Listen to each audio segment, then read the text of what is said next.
The beautiful North Carolina Museum of Art is located off Blue Ridge Road in Raleigh, several hours east of Cabarrus County. The 164 rolling acres that make up the Museum of Arts has two major buildings, East Building and West Building. The stunningly beautiful West Building, which was completed in April 2010, houses the permanent collection of the museum. The East Building houses special exhibitions of well-known artists such as Claude Monet. The beautiful North Carolina Museum of Art also boasts several miles of walking trails, an outdoor theater at which concerts can be held, and also has a wonderful collection of outdoor sculpture. I'm Clarence Horton. On behalf of Cabarrus County and all the persons and organizations that are dedicated to preserving her heritage and her history, welcome to another historical moment in the life of Old Cabarrus.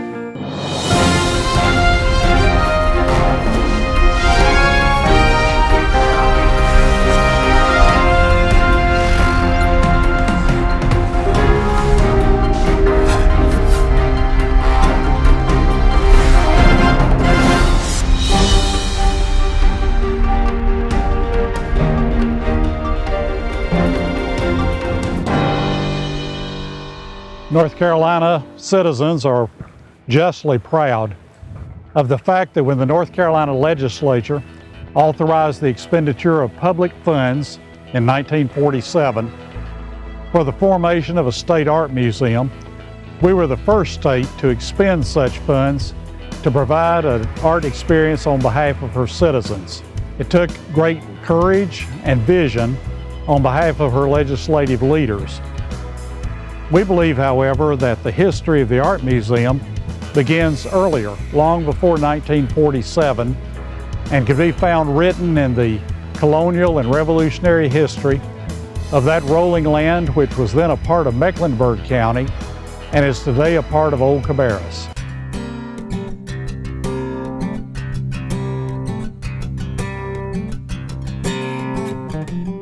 A tall white granite obelisk in Concord's historic Oakwood Cemetery towers over the neighboring stones and markers around it. It bears the coat of arms of the pioneer Pfeiffer family on all four sides of the granite base that supports it. The shaft itself is decorated with carved bands. The monument is somewhat of a mystery. It bears the name of four members of the first two generations of the Pfeiffer family, none of whom are buried here in Oakwood Cemetery. And the family name is spelled differently between the first and second generations of the family on the monument itself. The patriarch of the family, Martin Pfeiffer Sr., left his home in Bern, Switzerland at age 16 to travel to the broad lands of the New World. It is believed that his brother John accompanied him, although we can't be certain of that. The young men were members of the noble family called the Pfeiffers of Pfeiffersburg. We know that land was purchased in Pennsylvania and later in Virginia, but believe that eventually both brothers made their way down the Great Wagon Road to the back country of North Carolina, to that section that we call today's Piedmont. It is believed that John settled in Rowan County. Martin, however, moved to that area of Anson County, which later became Mecklenburg in 1762 and Cabarrus in 1792, and bought a large tract of land along Great Coldwater Creek. There he and his lovely bride, Margaret Blackwelder, who was herself the daughter of another pioneer Cabarrus family, there they built an imposing plantation home and reared three sons, John, Caleb, and the youngest son and namesake Martin Jr., who was born in 1756. The family were well known in the community as being good farmers, grist mill operators, and innkeepers. Martin Sr. was quite popular with his neighbors. He served with them in the colonial militia, and they later elected him to serve in the colonial assembly and later in the State House after independence from England. Prior to the Revolution, he entertained Royal Governor William Tryon on several occasions at his lovely home along Coldwater Creek. The plantation fields along Coldwater Creek were also the meeting place for the Mecklenburg militia for many years. This stately monument was erected in Oakwood Cemetery at the direction of a descendant of Martin Pfeiffer Sr. and his sons John, Caleb, and Martin Jr., a young man named Robert Fullenwider Pfeiffer, who was born here in Concord and spent his early years here.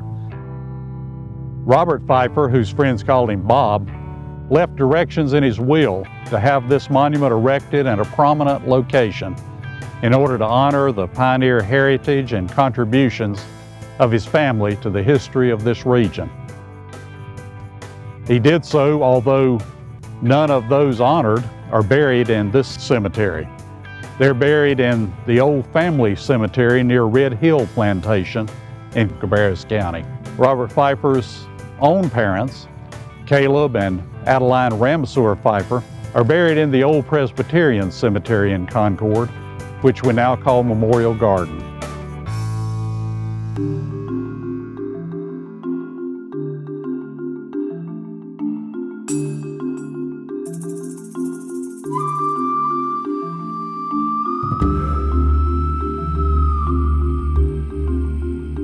Martin Pfeiffer's sons had equally distinguished careers. His oldest son, John, who was born in 1747, was a well-known local orator and was noted among his neighbors, had a great reputation both militarily and politically.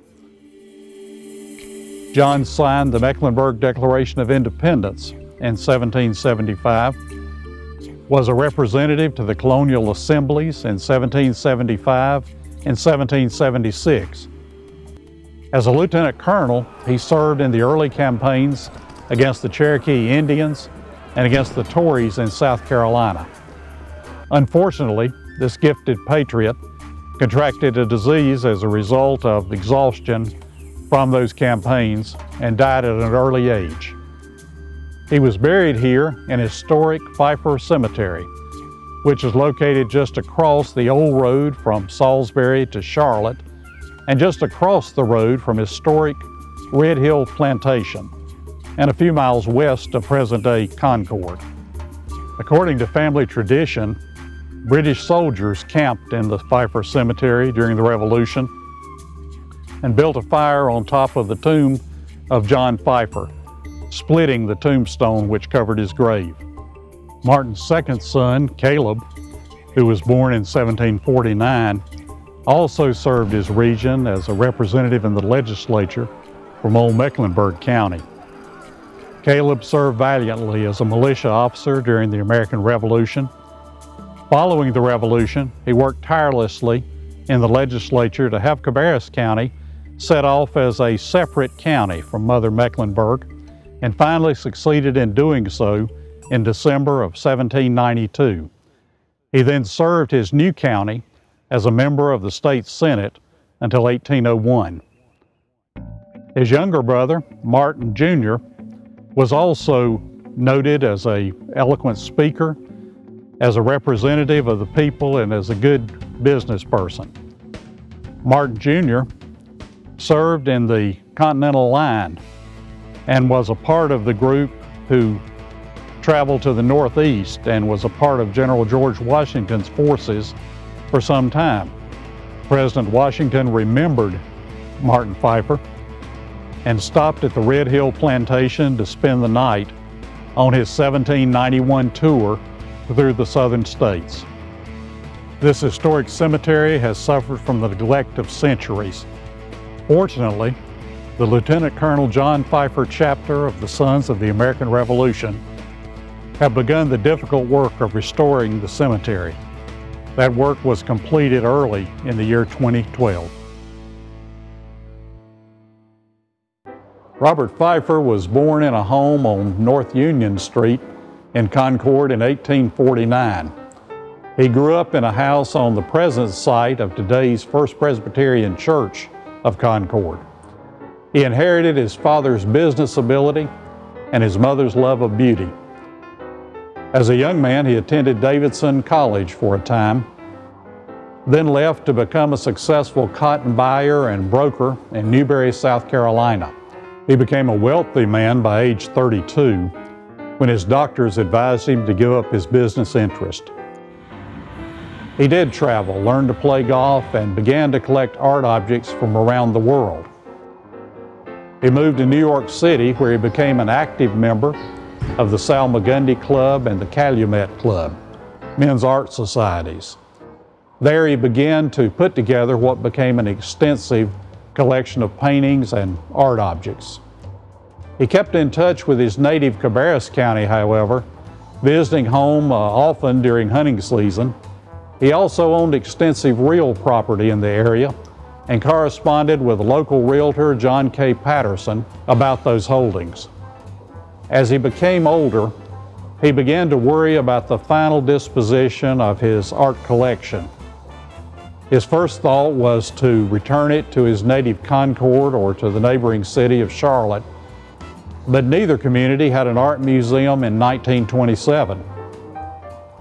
Concord, however, had always had a long-standing love for music and for the arts. Today, she has a very active arts council, which is housed in the historic Cabarrus County Courthouse. In addition, the city of Concord established an artist studio, which also contains a gallery where the works of local artists are displayed. However, there were none of these things in 1927. Fortunately, Bob Pfeiffer began a correspondence with his longtime friend, John J. Blair, who was the newly elected president of the North Carolina Art Society. Mr. Blair jumped at the opportunity that was being offered North Carolina and agreed to display a large group of Pfeiffer's collection at the North Carolina State Fair in 1927. The display drew large crowds and was a great hit. Pfeiffer was so impressed with the success of the display that he agreed to send 10 of his paintings to the next annual meeting of the North Carolina Art Society.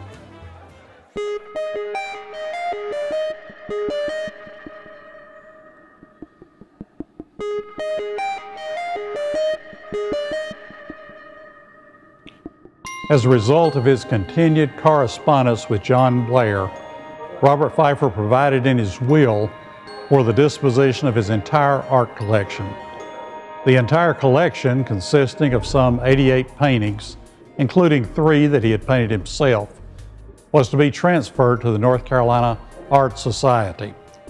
When Pfeiffer died on 16th of October, 1928, he died content that he had made every effort to provide for the care of his beloved paintings. Following his death, the people of North Carolina, through their legislature, provided in 1947 that substantial funds be set aside to be used for a future state art museum.